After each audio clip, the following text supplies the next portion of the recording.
Bonjour à tous et à toutes, ici Christine Chevalier-Caron pour Histoire de source, Source Story, une émission lors de laquelle on s'intéresse à l'histoire, à la construction des récits historiques à travers une source qu'un invité vient nous présenter. Donc récemment, ma collègue Samantha Cutrara a rencontré Xavier Campbell, qui est un auteur, afin de parler de l'histoire coloniale, de l'Empire britannique, de l'esclavage, à travers une source bien particulière, mais surtout, en fait, des liens entre la Jamaïque et Terre-Neuve-Labrador à travers une source bien particulière qui est la mélasse.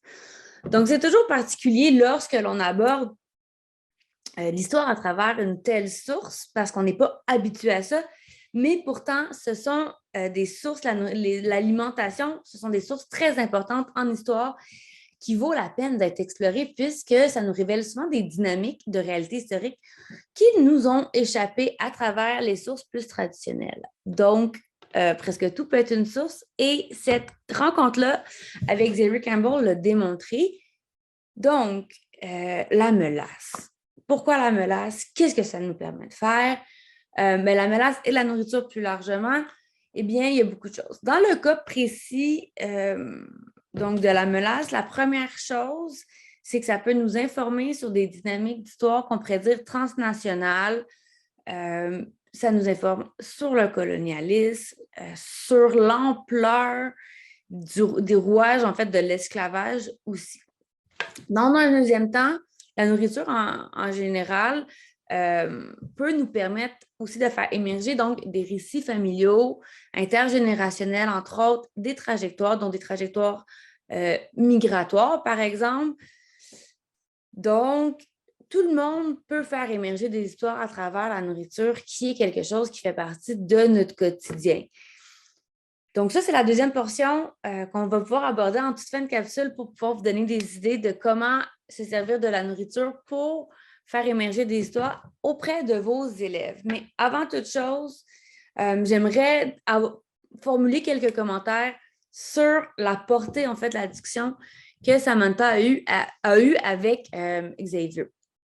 Donc, on parle d'histoire transnationale. C'est sûr que dans le contexte d'aujourd'hui, si on fait l'histoire, on essaie de voir les connexions, les liens, les trajectoires entre la Jamaïque et Terre-Neuve-Labrador, oui, évidemment, on va parler d'histoire transnationale, transrégionale, mais pas d'histoire de l'Empire puisque ça n'en fait pas partie. Par contre, quand on aborde les trajectoires entre ces deux régions-là, ces deux territoires, dans une perspective historique, c'est essentiel, comme le rappelait aussi Xavier, de l'aborder comme faisant partie d'un seul et même empire, ce qu'on oublie souvent.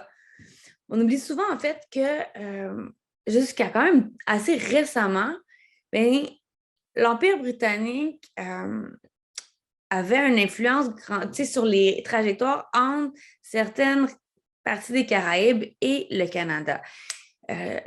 J'avais des fois pas nécessairement pensé à ça jusqu'à temps d'écouter le documentaire de Nine Flort où est-ce que Anne-Claire Coles commente en fait son arrivée au Canada. Elle est née à la Barbade et elle est venue étudier ici. Ensuite, elle a fait une grande carrière ici.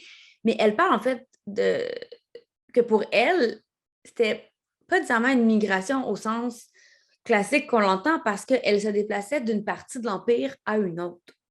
Donc, quand on l'aborde comme ça, il y a des dynamiques, des rouages du colonialisme qui peuvent être plus facilement explorés. Xavier rappelle ça, en fait, et est très importante à prendre en compte. Ensuite, on peut aussi voir d'autres choses. Il pose des questions. Pourquoi on produit ces biens alimentaires-là? Pourquoi on commence à cuisiner certaines choses d'une région à une autre? Comme, par exemple, pourquoi toute personne à qui on parle de la mélasse va souvent penser à des galettes à la mélasse, donc qui font partie de notre quotidien, pas nécessairement de notre quotidien, mais de notre imaginaire, plutôt dire, et non de notre quotidien. Donc, bref, poser ces questions-là, ça nous permet de voir des dynamiques par rapport, donc, à l'esclavage qui, comme Xavier le rappelle, est le système économique dominant du monde pendant un long moment. donc qui rime évidemment avec colonialisme et capitalisme. Donc, il faut voir ces systèmes-là, donc colonial, esclavage et capitaliste, comme étant imbriqués et provoquant des trajectoires d'individus, d'idées, mais aussi de pratiques alimentaires, donc à travers un empire. Et donc, cette histoire-là n'est pas banale. Aussi, on oublie souvent que la mélasse était produite à la base par les esclaves et que sa production était extrêmement dangereuse pour les personnes qui avaient à le faire. Des énormes chaudrons marmites qui contiennent cette pâte qui est collante, comme l'histoire le rappelle Xavier, et qui est brûlante et qui peut provoquer des brûlures et être inversée peut menacer la vie d'un individu.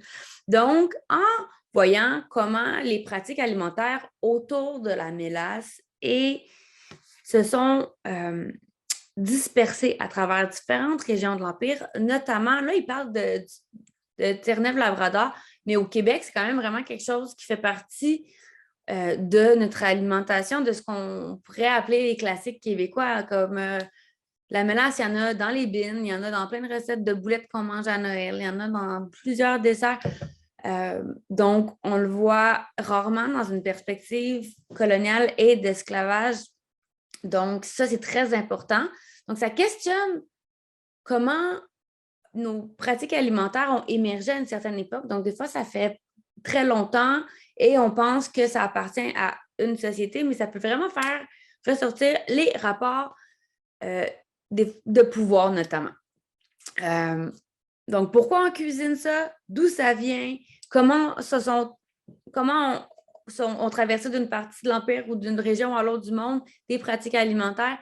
Eh bien, c'est des questions que Xavier pose et c'est très important. Puis, on peut le faire pour vraiment plein d'aliments puisque la conquête, notamment des Amériques, mais aussi de l'ensemble du monde par les Européens au 15e et au 16e siècle, a eu des effets sur les déplacements en fait, de certaines denrées alimentaires. Puis en regardant leur trajectoire, on peut faire émerger des histoires qu'on ne voit pas jusqu'à maintenant. La tomate qu'on associe à l'Italie, alors que c'est quelque chose qui est une plante, un aliment qui vient des Amériques, est évocateur en ce sens-là. Et maintenant, comment on peut s'en servir en classe? Eh bien, en apportant une denrée X, Y ou Z dans votre classe ou en posant simplement la question sur de l'alimentation à vos élèves, vos étudiants, mais vous pouvez vous intéresser à ça. Donc, pour les trajectoires familiales, OK, bien, qu'est-ce que ça vous fait vivre comme émotion? Si vous aviez un aliment à choisir qui marque votre vie familiale ou vos traditions familiales, qu'est-ce que c'est? Ça peut être vraiment toutes sortes de choses. Ça peut être un aliment transformé, une recette, un aliment pas transformé du tout. Et il y a des trajectoires familiales qui peuvent sortir de ça, mais aussi des trajectoires beaucoup plus importantes que ça. Donc, notamment les trajectoires migratoires qui peuvent être très intéressantes à faire ressortir à travers tout ça. Donc, ça fait ressortir ces pratiques-là. Aussi, s'intéresser à l'histoire de l'alimentation, ça peut vraiment permettre d'amorcer des discussions sur la décolonisation de l'alimentation, mais de certaines choses, puisque ça fait émerger des dynamiques donc peu ou pas visibles. Donc, je vous invite à poser ces questions-là et à aller voir la discussion qu'il y a eu entre Samantha et Xavier sur le colonialisme et l'histoire du colonialisme et de l'Empire à travers la mélasse. Donc, n'oubliez pas d'aller nous suivre sur les réseaux sociaux, que ce soit Facebook, Instagram, Twitter. On est là et de visiter notre site web pour avoir vraiment accès à plein de ressources pour pousser vos réflexions plus loin et aussi animer vos salles de classe. Donc, merci beaucoup. Passez une très belle journée.